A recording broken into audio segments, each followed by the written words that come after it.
After that victory, you see the next match at the bottom there, but the next match for England is away to Turkey next month and then home to Holland in April.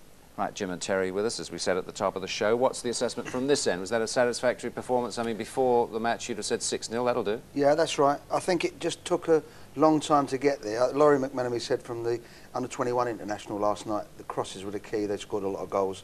In fact, all the goals did come from crosses tonight, but there was a lot of poor crosses, which we would have felt wasn't what we were after. But that was the key, and 6 in the end.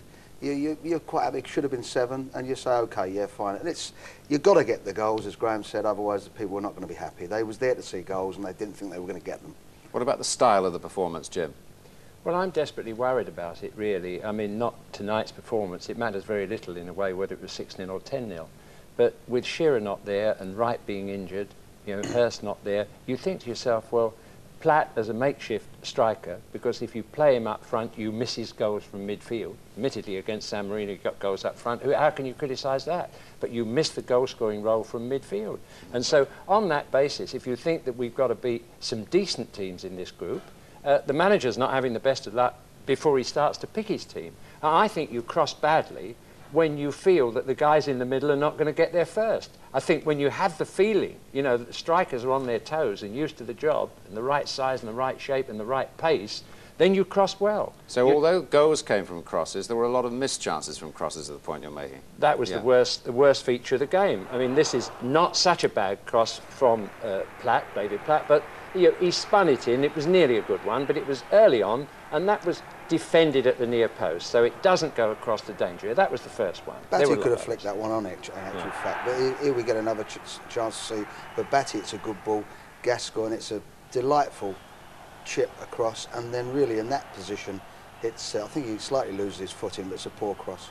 And then Carlton Palmer, who I thought had an energetic and a good game tonight, and I won't have things said about him, but this again was just his turn to miss a cross.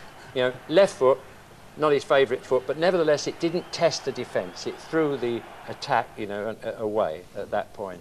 What did you feel about John Barnes tonight? I mean, he got some stick from the crowd. I mean, that doesn't normally happen for England players at Wembley. Not in that sort of way. They don't pick on individuals. I think they were frustrated. They thought they weren't going to get what they came for, a feast of goals, and they took it out on John Barnes, and I thought that was a little unfair. I'm not saying he's not played better, but I think to direct all at one player, when a lot of the players were having a frustrating time really as well, I thought that was, I just don't like to see it really, when your own supporters are giving you that much stick. You expect to get some in general, but I just thought it was very pointed towards him. I know John Barnes will say that he's as fit as he was. I wouldn't say he's reached that point yet. I mean, he says he can accelerate from a standing start as well as he could. I don't think that has happened, and I think that showed on things that normally he's absolutely perfect at. I mean, here, Gascoigne puts him through very well, doesn't he? Yeah, it's a nice bit of play, the sort of interchange of play that you expect for the both of them. And there, he is a great crosser of the ball, but on that situation, you just expect better from him. Now, here shows how he can get off the mark. I mean, it's only against San Marino, but he's still got the strength and the acceleration to do that. But look at the weakness of that cross from him, because he's spectacular with those crosses on his normal standard. And that was why they got very upset. They're paying money to go and see the game. It's not cheap to go and see an England game. They probably might read how much John Barnes earns, and I think the frustration comes out on one player in the wrong way. But no doubt about it, I'm glad it wasn't a more difficult team to beat tonight with John Barnes in his present form, because I don't think he's back to the player that we all know he can be. There was a ploy being used at the start of the game which looked as though it was going to be used all night, the near post corner.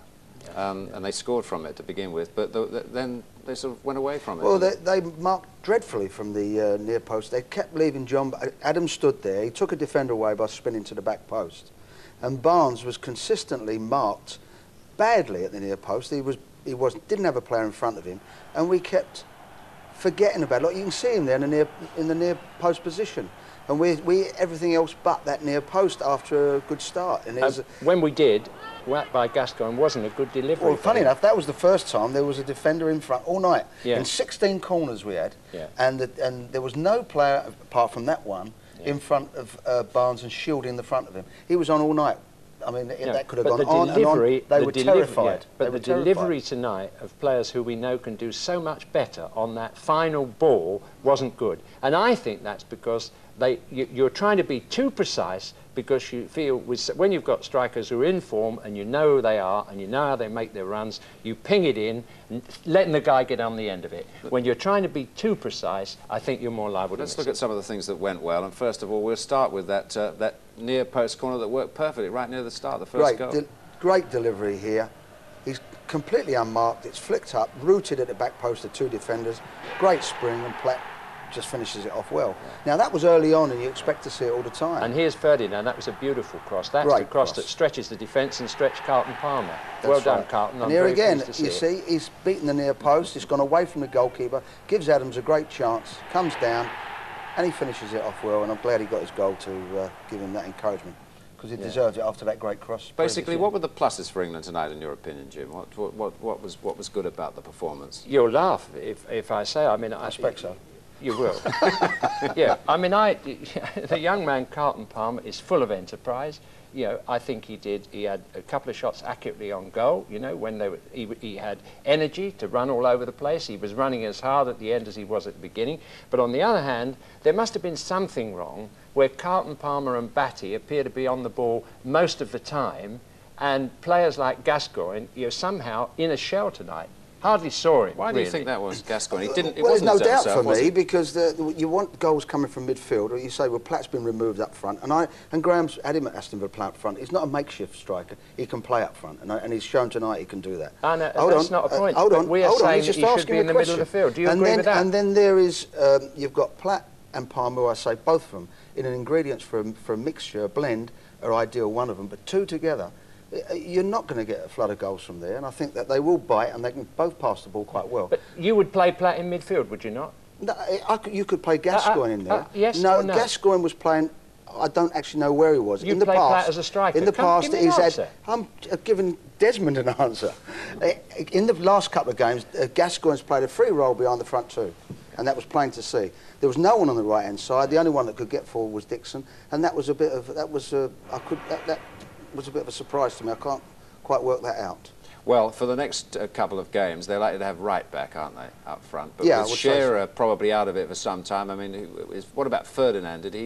I suppose he's the substitute for right at the moment, isn't he? To be very fair, he hasn't been in the last couple of weeks on the scintillating form he showed before that for Queen's Park Rangers, and I think that goal tonight, and the fact that he helped in the second half will do him a world of good. It's asking a lot for that lad to come in. Isn't easy to go from league football to international football. No. And as Terry will tell you, if you ask him another question, and what was your first question? What was your first question? The international players are of a different calibre than those who are good in the league. That's what you said tonight, and I always listen to what you say. I know. Now, I'm very impressed. Platt would have got 10 out of 10 probably. But what about outstanding? But what about the team performance? What we do, you chaps always do this now with the internationals. Marks out of 10. What would you give the England performance tonight, bearing in mind the opposition, bearing in mind the slow start, bearing in mind everything else? Don't make it difficult and ask how many you were giving the manager.